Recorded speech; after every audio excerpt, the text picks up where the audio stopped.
You're in a place where history becomes accessible and interesting. Here, we aim to make your journey into the past comfortable and enlightening. Don't forget to leave your feedback, because by the end of our tale, you'll be able to drift into sweet dreams. Close your eyes, and we'll begin. In our time, technology and abundance have become part of daily life. We can order food, control our homes from our phones, and travel without leaving our houses. But imagine how your day would look if you were born in the Middle Ages as a simple peasant.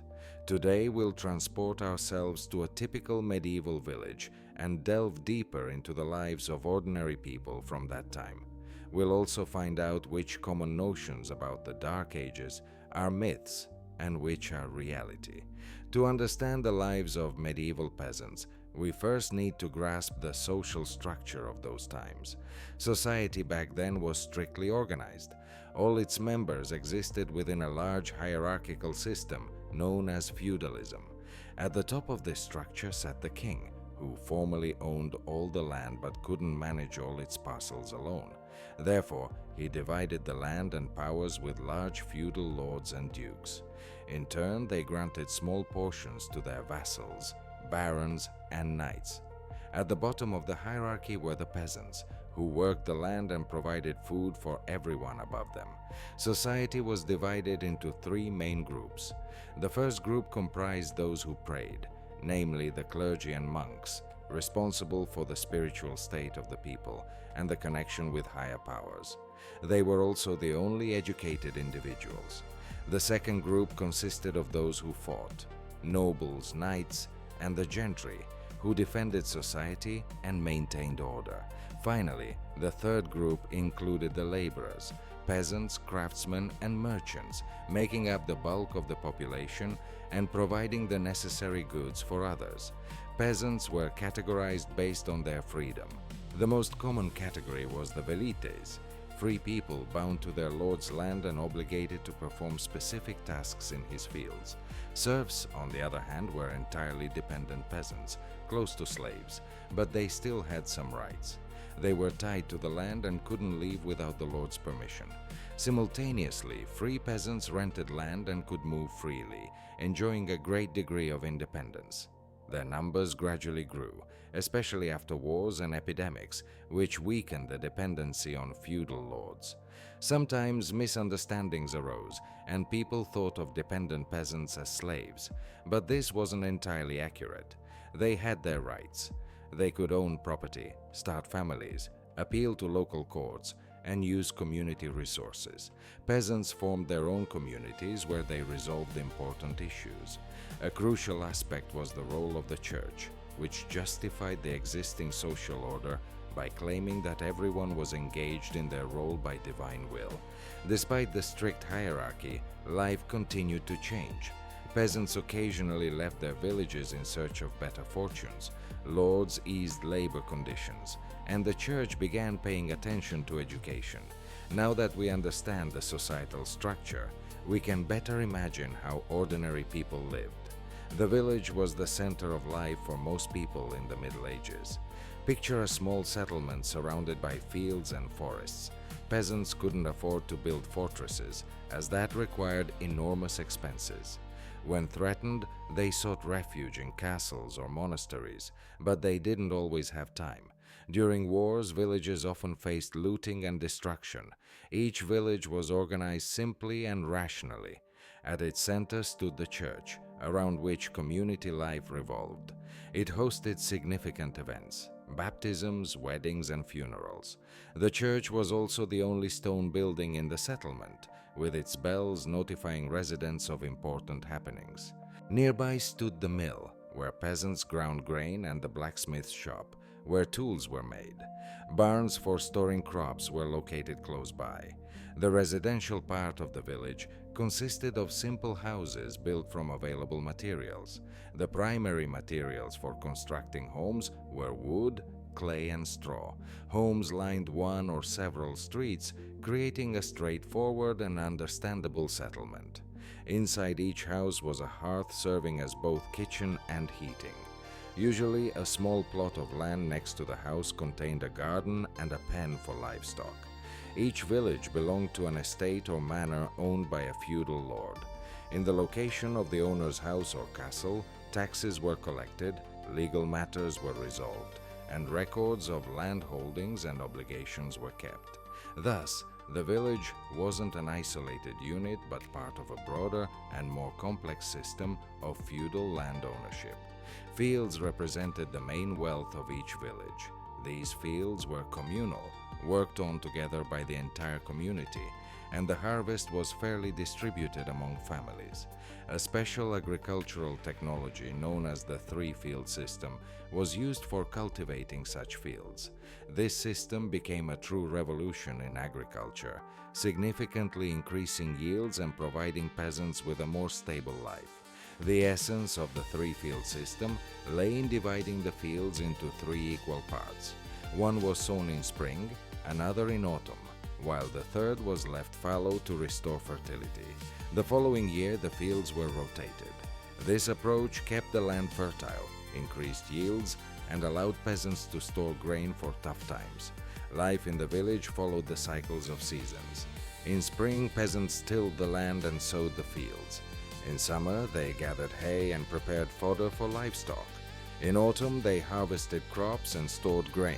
And in winter, they engaged in crafts, repaired tools, and prepared for the next season. Peasants understood that the community's strength lay in unity, so they lived harmoniously, based on mutual aid and shared responsibility. All important matters were decided at village meetings, where they determined how to allocate land among families, how much grain to reserve for sowing, and what work needed to be done. Disputes between neighbors were also peacefully resolved at these gatherings. The main figures in the village community were the elder and the steward. These roles could be filled by either elected peasants or appointed individuals by the feudal lord. The elder represented the village's interest to the lord, maintained order, and organized work, while the steward handled economic matters, keeping track of the harvest and managing property. Usually, life in the village was calm and measured. Outsiders rarely appeared, but sometimes tax collectors arrived from the lord to gather harvests or money. Wandering monks and pilgrims also passed through, bringing news from afar. Furthermore, traders came to the village with goods needed by the peasants: salt, fabrics, metal tools, and various household items. Occasionally, peasants themselves ventured to fairs in nearby towns to sell surplus produce or barter goods for necessary items. Such trips were rare occurrence and felt like a true adventure. At fairs, people didn't just trade, they exchanged news, made connections, and brought home unusual items and interesting stories that the whole village discussed for a long time. However, the most important aspect of peasant life was undoubtedly their home. These dwellings lacked extravagance and complex decorations, but they were where peasants rested after hard work and spent time with family. Homes varied by region and wealth. Most peasants lived in simple wooden huts with earthen or wooden floors and roofs made of straw or reeds. In poorer villages, homes could be semi-subterranean, with walls partially dug into the ground to retain warmth and protect from wind. These dwellings often had a common room where the entire family gathered, and sometimes livestock was inside, especially during winter. The air in these homes was heavy, filled with the smells of smoke, animals, and damp earth. Due to the lack of glass and chimneys, the inside often remained dim, and the walls became covered in soot. The main element of every home was the hearth, which warmed the dwelling, served for cooking, and was seen as a symbol of home comfort. In the evenings, all family members gathered around the hearth, where simple meals were prepared. During cold weather, the hearth was kept going continuously since it was the only source of heat and light. Smoke was vented outside through holes in the roof or small windows covered with transparent materials to retain warmth. Starting a fire wasn't easy, and peasants tried to keep the embers alive in the hearth even at night to save time in the morning. In winter, when it got particularly cold inside, peasants insulated the walls with straw, moss, or animal wool, and covered windows and doors with thick wooden shutters. Often, the whole family slept in one room to keep warm. and they brought animals inside at night, which also helped to heat the space. The interior of a peasant home was modest and practical. It usually featured simple wooden benches and a table, along with chests for storing clothes and household items. Furniture was crafted by hand, while dishes were made from clay or wood. Peasant diets were simple and monotonous. The main food was coarse bread made from barley or rye, baked at home. This bread was typically dense and sour, sometimes with added bran or crushed grains. Alongside it were vegetable stews made from cabbage, turnips, and other vegetables, occasionally with beans and peas, along with gathered herbs, mushrooms, and berries. Meat appeared on the table rarely, mostly during holidays or after successful hunts. However, almost every household brewed beer, considered an important source of nutrients and calories. The beer was weak, almost non-alcoholic, and even children drank it, as it seemed safer than raw water. Peasants wore simple yet practical clothing made from self-produced fabrics.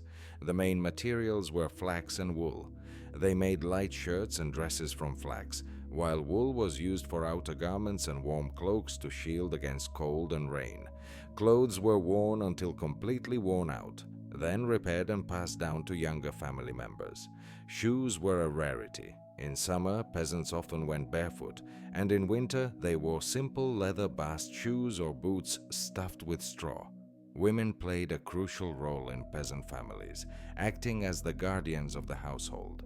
They were mothers and homemakers, actively participating in agricultural work. Women worked in the fields alongside men, cared for animals, sewed clothes, prepared food, and maintained order in the home. Their days were filled with labor, leaving little time for rest. Children in these families were accustomed to work from a young age. They had little time for play and entertainment, as every family member was needed for household tasks. From about 5 or 6 years old, children began helping adults, fetching water, gathering firewood, herding livestock and poultry, and participating in minor household chores. Older siblings took care of younger ones so parents could focus on field work. Work was an inseparable part of a medieval peasant's life. Their days were filled with hard labor, crucial not just for survival, but for the well-being of the entire family and community. Peasants understood that diligent work would yield bread and warmth, while laziness would lead to hunger and need. Peasant life was organized according to natural cycles. Each year had its rhythm, determined by the changing seasons and agricultural tasks. In spring, when the ground was freed from snow, peasants went to the fields. They worked the land, prepared it for sowing, and planted grains. Summer continued the work, though its nature changed. Peasants mowed grass, harvested hay, tended to livestock, and cultivated gardens. Fall marked an important moment: harvest time. Everything grown needed to be gathered, dried, and stored for winter in barns. In winter, when fields rested, peasants repaired and crafted necessary tools, cared for animals, and prepared for the new season. The peasants' daily routine was strictly organized, not only by seasons, but also by hours. Their day usually started early, around 5 a.m., with the first rays of sunlight. At this time, the entire family woke up and immediately began their tasks. Women lit the hearth and prepared food, while men tended to animals, fed them, and took them to pasture. At 6 a.m., the whole family gathered for a simple breakfast, after which peasants headed to the fields to work the land, sow seeds, or care for crops. Before going to the fields, peasants always crossed themselves or said a short prayer, asking God for blessings on their labor. It was customary to begin plowing or harvesting only after this, as peasants believed that the success of their work depended on both their efforts and higher will. A wooden plow with an iron share, drawn by oxen or horses, was used for tilling the soil. The work was hard and slow, especially in clay or stony areas, and required much strength and patience. In the morning hours from about 8 a.m. to noon, the work was particularly intense. Peasants engaged in heavy labor, plowing, weeding, mowing grass, or gathering crops. They took a short break around 10 or 11 a.m. to rest a bit and snack on bread and vegetables. Noon was usually a time for a brief rest when the entire family could have lunch right in the field, typically bread and a weak alcoholic drink. After lunch, work continued until evening, around 5 or 6 p.m. In the evening, the whole family. The family returned home, gathered for dinner, and discussed the day's events and future plans. Then, around 9 p.m., as darkness fell, the family went to bed, knowing the next day required new efforts. To determine when to sow or harvest, farmers relied not only on the calendar and church holidays, but also on signs, moon phases, and star positions. Observing the sky formed a crucial part of farmers' experiences and knowledge passed down through generations. They believed planting should happen during the waxing moon for a bountiful and quality harvest. The timing for harvesting and haymaking also depended on signs and church holidays associated with saints' days. Besides agricultural work, farmers engaged in various crafts vital for their daily lives. Women spun wool, wove fabrics, and sewed clothes for the family. Blacksmiths crafted tools, repaired plows, and shod horses. Men built wooden furniture and made necessary tools for the household. However, farmers understood that their labor heavily depended on natural conditions. A single hailstorm, prolonged rain, or frost could render a year's hard work worthless. Crop loss could lead to famine and even death. Therefore, farmers approached their work with great seriousness and responsibility, knowing that there was no room for mistakes or laziness in their lives. The village saying, "Those who don't work don't eat," reflected the harsh reality of medieval life. Alongside daily labor, faith played a huge role in a farmer's life. Without it, one couldn't imagine his inner world and perception of life. Faith formed an inseparable part of farmers' consciousness and permeated all aspects of daily life, providing the only way to explain the world around them. Farmers believed their lives completely depended on God and His will. Everything happening was seen as either a reward for good deeds or punishment for sins. From birth to death, people recognized that their actions were constantly judged by higher powers. The church stood at the center of medieval village life. It served as a place where farmers received help, support, and important information. Festivals and fairs gathered people at the church, where marriages were held, newborns were baptized, farewells were said to the deceased, and confessions took place. The priest was the main moral authority in the village, and people sought his advice on various issues. Christian holidays played a crucial role in community life. Farmers eagerly awaited Christmas, Easter, and other church dates, since work halted on those days, allowing people to rest, socialize, and enjoy life. Major holidays featured large feasts, celebrations, and fairs that attracted residents from neighboring villages. These were some of the few moments when people could experience the joy of life. Farmers felt part of something greater than just daily existence. The church also played a key role in education, as most farmers lacked literacy skills. Priests shared biblical stories and explained their meanings through sermons and rituals. Only a few children with special abilities received basic education from the local priest or monk, but such cases were rare. Despite the spread of Christianity, ancient beliefs and superstitions persisted in farmers' lives. The church condemned pagan practices but couldn't fully eradicate them. For instance, many farmers left small offerings like bundles of herbs or cakes at church doors, which formally appeared as tributes to saints, but were actually inherited ways to appease harvest spirits. Although the church disapproved of such actions, it often turned a blind eye, trying to present them as expressions of Christian devotion.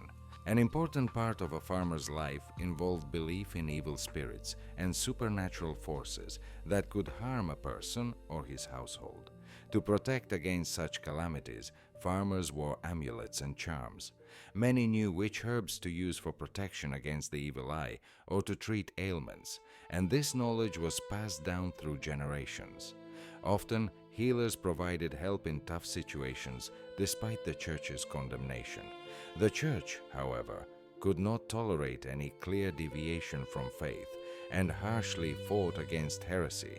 People suspected of witchcraft or straying from the official religion often faced severe punishments, including execution by burning.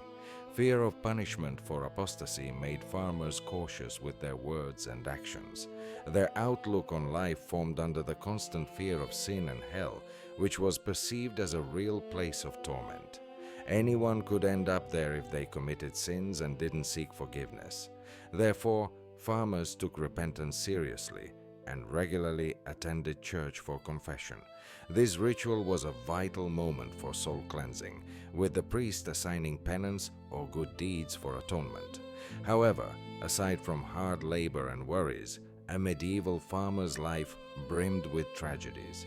Diseases, epidemics, and high mortality rates added to their trials.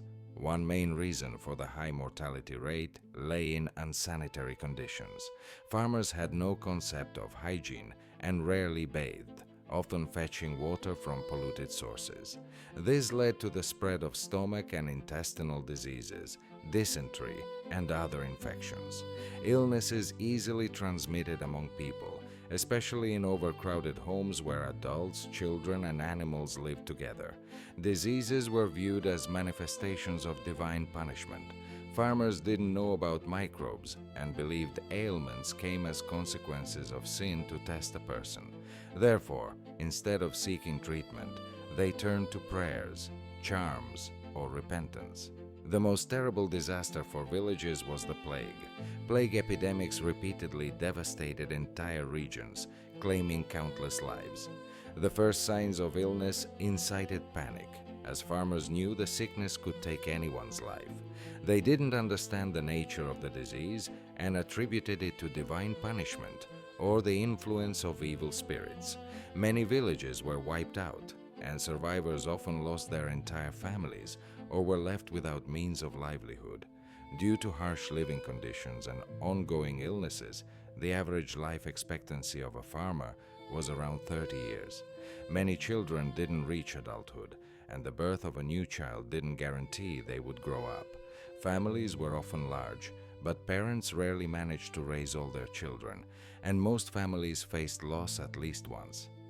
Another serious trial was hunger, especially in winter and early spring months. If summer was cold or rainy, the harvest turned meager, and food supplies ran out before the next harvest. Winter famines occurred frequently, forcing people to eat even grass and tree bark. Wars posed another significant plight for farmers. Conflicts and feuds between feudal lords almost always affected their settlements. Farmers couldn't distinguish whose army came to their village, as both foreign and local soldiers looted and destroyed everything in their path. The soldiers took food supplies, livestock, and property. If peasants resisted, they faced harsh punishment, and villages were sometimes burned. Women became victims of violence, while men could be forcibly conscripted into the army or made to work for the military, leaving villages without able-bodied men. Peasants viewed death as a natural part of life, believing it marked the soul's transition to a better world. Burial rituals were conducted with respect. The deceased were washed, dressed in clean clothes, prayed for in church, and buried near the temple. People believed the soul needed prayers, so they regularly visited graves, prayed for the deceased, and commemorated them in church. Believing in an afterlife and the immortality of the soul, peasants strived to live righteously, follow church rituals, and avoid sins, hoping for peace and grace after death, which they lacked in life. Besides illness, war, and the fear of death, peasants' lives were complicated by numerous taxes and duties they regularly owed their lord. They worked their fields but also performed compulsory labor on the lord's land, paid rent, and contributed a tenth of their harvest or income to the church. This was seen as a duty to God. In addition to obligations to the Lord and church, Peasants also paid royal taxes collected by special officials. Ultimately, peasants bore a heavy burden, working for their lord while paying the church and state. They were encumbered with corvée labor, meaning they had to perform unpaid work on their lord's land several days a week. This work often took place on the most fertile plots owned by the feudal lord. Moreover, peasants had to pay rent, which could be either monetary or in kind, representing a share of their harvest, livestock, or other products. Additional obligations existed, such as fees for using the mill, where peasants shared part of their ground grain. All these levies significantly drained the already modest resources of villagers, preventing them from escaping endless poverty and need. The feudal lord had complete power over his subjects, acting as both master and judge. He could decide their fates, punish for any offense, and establish fines. Even the slightest disobedience or attempts to evade duties could result in punishment for peasants. Feudal lords often treated their peasants cruelly and inhumanely, viewing them as property or sources of income. Peasant women were particularly vulnerable, frequently becoming victims of harassment and violence, unable to defend themselves or complain. Although the church condemned such actions, it rarely intervened in practice, especially if the offender belonged to the nobility. This lack of rights led to the myth of the right of the first night, which claimed that a feudal lord had the right to spend the first wedding night with any bride in his village. While historical evidence of this rights practice is lacking, its existence in the peasants' consciousness highlights their total powerlessness and dependence on their lord's whims. This myth reflected deep fear and helplessness in the face of feudal power, which could dictate the fate of its subjects at will. The cruelty and abuses of feudal lords sometimes led to uprisings. Despite often suffering oppression and demands, peasants' patience occasionally ran out and they rebelled. Some of the most notable uprisings included the Jacquerie in France and Wat Tyler's rebellion in England. Hunger, epidemics, and arbitrary rule fueled these uprisings. Peasants raised banners featuring a plow or cross, symbolizing labor and justice. These revolts were brutally suppressed, with their leaders executed as a warning to others. However, these events underscored the unbearable situation of common people. Nevertheless, most peasants continued to endure harsh treatment. The reasons included not only the lord's military might, but also fear of divine punishment, constantly emphasized by the church. In medieval thought, resistance against the lord was viewed as a grave sin, while humility and obedience were rewarded in the afterlife. Furthermore, peasants had no real alternatives. There was nowhere to flee, and standing up to armed men seemed futile. A rare and risky escape route for the most desperate was fleeing to cities, seen as islands of relative freedom. This is when the famous saying arose that city air makes free. If a peasant lived in a city for a year and a day, they couldn't be forced to return to the village. In cities, runaways could become apprentices to artisans, join a guild, or work in construction. Although this freedom was relative, it felt like a true salvation compared to village life. Thus, some people, unable to bear the hardships of their existence, left everything behind and attempted to start anew in the city, risking capture and punishment. Peasant life was full of humiliation and dependence, yet even under such conditions, they worked and hoped for a better future, believing their fate would someday change. From the mid and especially toward the end of the Middle Ages, the lives of European peasants began to change gradually. These changes occurred slowly, sometimes almost imperceptibly, but they laid the groundwork for future transformations in Europe. The main catalyst for change was the growth of towns and the development of trade. More people moved to cities to engage in crafts, trade, or construction. Urban markets became centers for exchanging goods, and peasants gained opportunities to sell surplus crops, livestock, or products of their labor, such as butter, honey, or textiles. Trade development was boosted by large fairs and maritime routes that connected Europe to the east. Goods, spices, and fabrics flowed through cities, opening new avenues for trade and income for peasants. Gradually, this changed their circumstances. Peasants began to see themselves not only as subjects of a lord, but also as independent producers capable of earning a living. The epidemic of the Black Death, which swept through Europe in the 14th century, had a huge impact on society, wiping out about half the continent's population. For the survivors, it was a tragedy, but also a turning point. The labor force shrank, and the value of a peasant's work skyrocketed. Feudal lords, who once could easily compel people to work for food, now had to negotiate and offer better conditions. These changes occurred particularly rapidly in Western Europe, where peasants more frequently could buy their freedom or rent land for money. In contrast, peasant dependency persisted longer in Eastern Europe. Gradually, different countries began to abolish personal dependency. More and more peasants became tenants who paid a fixed monetary tax instead of obligatory corvée. This was beneficial for both parties. Peasants gained more independence, and feudalism provided a stable income. This led to the rise of a new class of free farmers who could manage their labor and farms as they wished.